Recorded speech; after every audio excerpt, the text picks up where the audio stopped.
Halo, salam sejahtera bagi kita semua.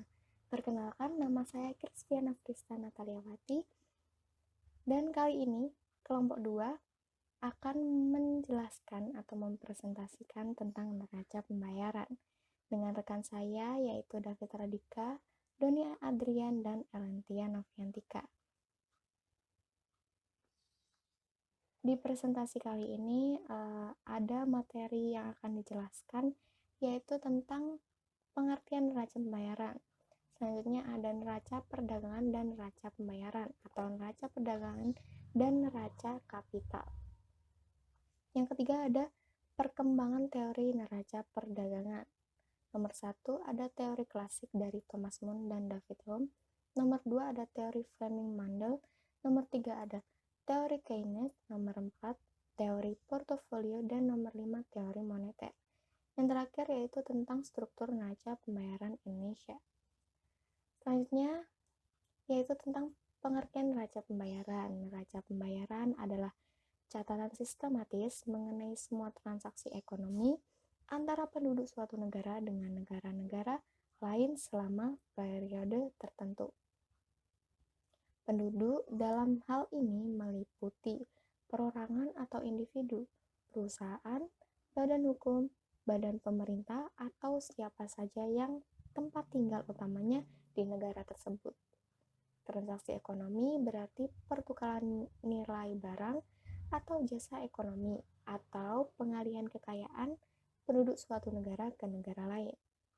Nah, neraca pembayaran memiliki dua macam atau memiliki dua sisi, yaitu kredit dan debit. Kredit adalah transaksi yang menimbulkan hak menerima pembayaran dari penduduk negara lain.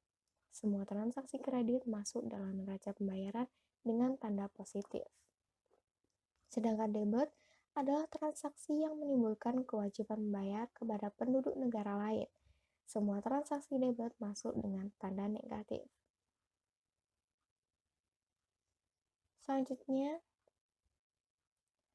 neraca pembayaran ini juga bisa mengetahui keadaan ekonomi suatu negara, mulai dari peranan sektor eksternal atau aliran sumber daya antar negara atau struktur ekonomi dan perdagangan suatu negara, permasalahan utang luar negeri, atau perubahan posisi cadangan devisa suatu negara. Nah, selanjutnya yaitu ada neraca perdagangan, neraca barang, dan neraca jasa disebut juga neraca transaksi berjalan atau current account. Rekening transaksi ini merupakan sub NPI atau neraca pembayaran Indonesia yang mencatat seluruh transaksi barang dan jasa. Pos ini merupakan golongan terbesar dalam neraca pembayaran yang meliputi transaksi barang. Transaksi barang ini meliputi ekspor barang, misalnya minyak, tembakau, tanah, kayu, karet, dan sebagainya. Ekspor barang merupakan transaksi kredit, sedangkan impor barang meliputi barang-barang konsumen, barang modal, dan barang atau bahan mentah untuk industri. Impor barang merupakan transaksi debit. Nah, rekening dalam neraca pembayaran terdiri atas 3 bagian. Yang pertama ada neraca perdagangan atau balance of trade. Yang kedua ada neraca jasa atau service balance. Yang ketiga ada neraca transfer unilateral atau unilateral transfer balance. Nah, selanjutnya yang kedua ada neraca kapital. Transaksi kapital atau capital account adalah transaksi yang menyangkut investasi modal dan emas. Transaksi satu arah, bukan transaksi timbal balik antara suatu negara. Nah, transaksi ini meliputi pemberian hadiah, gift, bantuan atau aid, dan pemberian yang lain dapat digolongkan ke dalam transaksi sedang berjalan atau transaksi sendiri.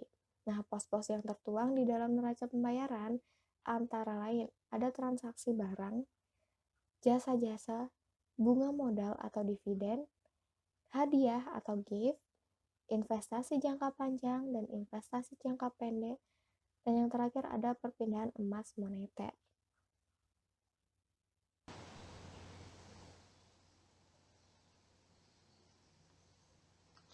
Neraca pembayaran ini terdapat perkembangan teorinya. Yang pertama, teori klasik. Teori neraca pembayaran pertama kali dikemukakan oleh Thomas Moon, yaitu tokoh merkantilisme yang mengemukakan bahwa penyusunan neraca perdagangan adalah agar diperoleh struktur yang surplus dalam suatu perdagangan. Moon merekomendasikan perdagangan internasional harus dikendalikan dengan mengurangi kegiatan impor dan sebaliknya mendorong kegiatan ekspor. Negara harus mengendalikan ekspor impor dengan kebijakan perdagangan seperti pajak, subsidi yang membuat neraca perdagangan tersebut surplus.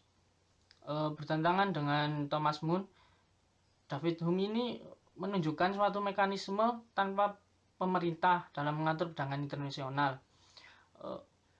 Karena secara otomatis dengan mekanisme aliran emas, neraca perdagangan internasional akan seimbang kembali.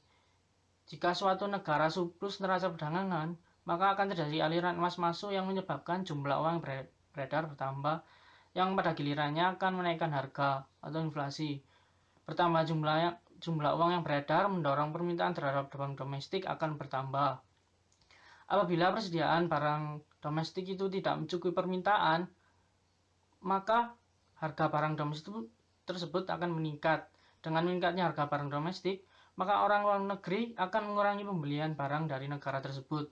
Pada saat yang sama, terdapat kecenderungan masyarakat domestik membeli barang dari luar negeri karena harganya relatif lebih murah dari barang domestik. Akibatnya nilai ekspor menurun dan nilai impornya meningkat sampai keseimbangan neraca pembayaran internasional kembali tercapai. Yang kedua, terdapat teori Fleming-Hundel. Ini kritik dari David Hume yang tetap digunakannya unsur kebijakan fiskal, di mana kadangkala unsur ini memakan waktu lama karena harus melalui suatu proses politik. Oleh karena itu, menggunakan policy mix hanya berlaku untuk jangka pendek. Terus, yang ketiga terdapat teori Keynes. Teori Keynes ini juga mengkritik David Hume.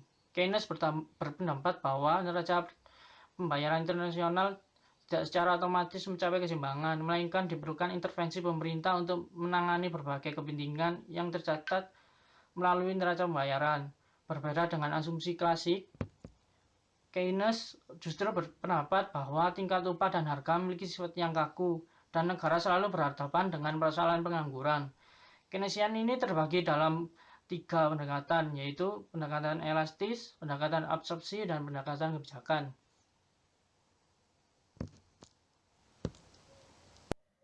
Berikutnya, dari teori Keynes, terdapat beberapa pendekatan.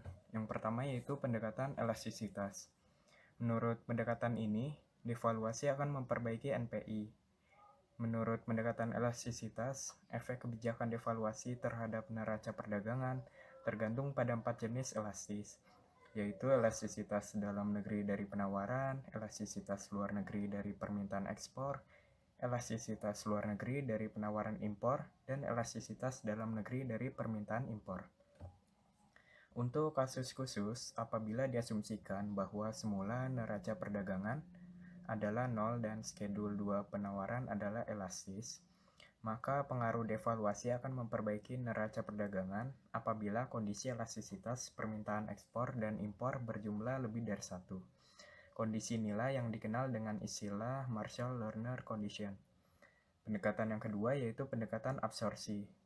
Menurut Alexander, tahun 1952, dia memperkenalkan bahwa pendekatan absorpsi atau absorption approach, Alexander Meltat NPI, dan sudut pandang perhitungan pertumbuhan ekonomi, di mana efek devaluasi terhadap NPI tergantung dari dampak devaluasi terhadap pendapatan dan absorpsi.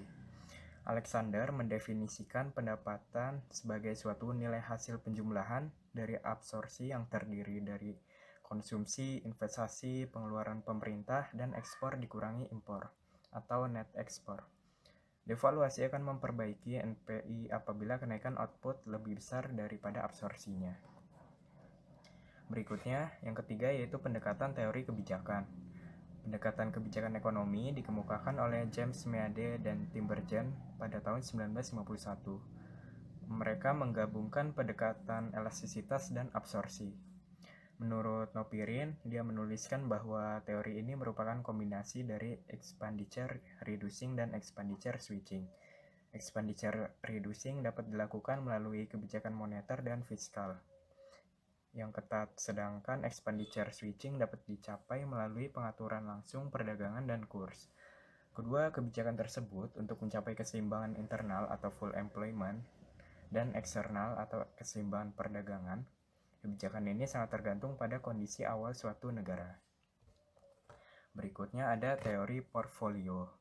Ciri utama teori ini adalah memasukkan konsep pemilihan portfolio sebagai bagian dari analisis NPI. Menurut Ekananda, dia menjelaskan bahwa model keseimbangan portfolio dalam situasi adanya keseimbangan dengan mengolah kembali. Menurut Gardner, metode ini menjelaskan kerangka pemikiran penentuan nilai tukar pada jangka pendek, sedangkan dampaknya pada neraca pembayaran terjadi pada jangka menengah dan panjang. Dari teori portfolio terbagi menjadi dua. Yang pertama ada jangka pendek dan kedua model jangka menengah dan panjang. Yang pertama jangka pendek didasarkan pada anggapan bahwa penduduk akan mendiversifikasikan asetnya ke dalam beberapa bentuk portfolio sebagai tindakannya yang enggan untuk mengambil risiko atau risk aversion. Bentuk portfolio ini secara agregat akan mempengaruhi struktur uang yang beredar. Pada situasi jangka pendek, berlaku hubungan simultan antara beberapa sistem persamaan yang mencapai keadaan seimbang di antara posisi portfolio. Situasi keseimbangan disusun dalam bentuk persamaan simultan, di mana setiap persamaan menjelaskan pengaruh setiap variabel endogen dengan variabel eksogen. Sedangkan model kedua yaitu jangka menengah dan panjang, menurut Salvatore dia menjelaskan bahwa jangka panjang sebagai periode di mana semua faktor produksi bersifat variabel atau berubah. Pada jangka panjang, model ini menunjukkan bahwa perubahan nilai tukar dan suku bunga akan mempengaruhi harga real barang-barang dan akan mempengaruhi tingkat konsumsi dan pada akhirnya akan mempengaruhi neraca pembayaran dan tingkat pendapatan nasional. Teori yang kelima yaitu teori moneter.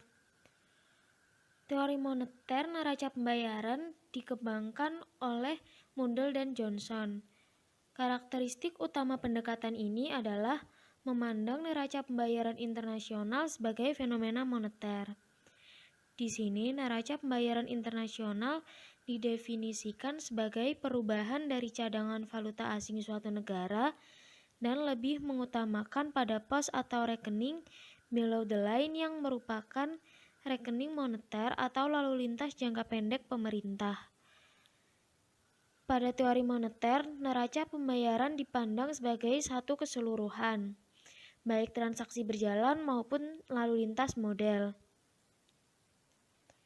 Dasar utama pendekatan dalam teori moneter adalah anggapan adanya stabilitas dalam permintaan uang serta pemerintah tidak melakukan tindakan sterilisasi. Tindakan sterilisasi artinya tindakan pemerintah untuk mengendalikan neraca pembayaran melalui jumlah uang yang beredar. Terdapat dua aspek penting yang harus diperhatikan dalam membahas model pendekatan moneter untuk neraca pembayaran, yaitu perilaku harga umum dan adanya keseimbangan antara permintaan uang dan penawaran. Asumsi yang digunakan dalam pembentukan model teori moneter adalah negara yang akan dianalisis merupakan negara kecil. Maksud negara kecil yaitu dalam konteks kontribusi produksinya terhadap produksi dunia. Sehingga perubahan harga yang terjadi di dalam negeri tidak mampu mengubah harga dunia.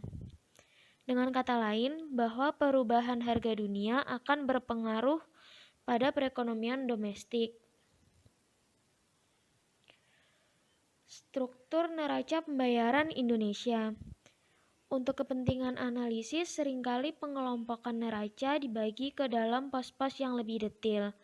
Pembagian pos-pos tersebut diantaranya transaksi dagang, barang-barang, jasa-jasa, pendapatan moal, transaksi-transaksi unilateral, penanaman modal langsung, utang piutang jangka panjang, utang jangka pendek, dan sektor moneter. Namun, penggolongan pos-pos tersebut sedikit menyimpang dari susunan neraca pembayaran yang disarankan oleh IMF. Susunan dengan model IMF untuk pos neraca barang dan jasa adalah sebagai berikut, yaitu neraca perdagangan barang yang mana berisi barang-barang dan emas tidak moneter, dan neraca jasa-jasa yang berisi ongkos pengangkutan dan asuransi, ongkos transport dan lain-lain, perjalanan luar negeri, pendapatan modal, pemerintah tidak termasuk dalam bagian lain, dan jasa-jasa lainnya. Sekian apa yang dapat kelompok kami sampaikan mengenai neraca pembayaran. Apabila ada salah dan kurangnya mohon dimaafkan. Wassalamualaikum warahmatullahi wabarakatuh.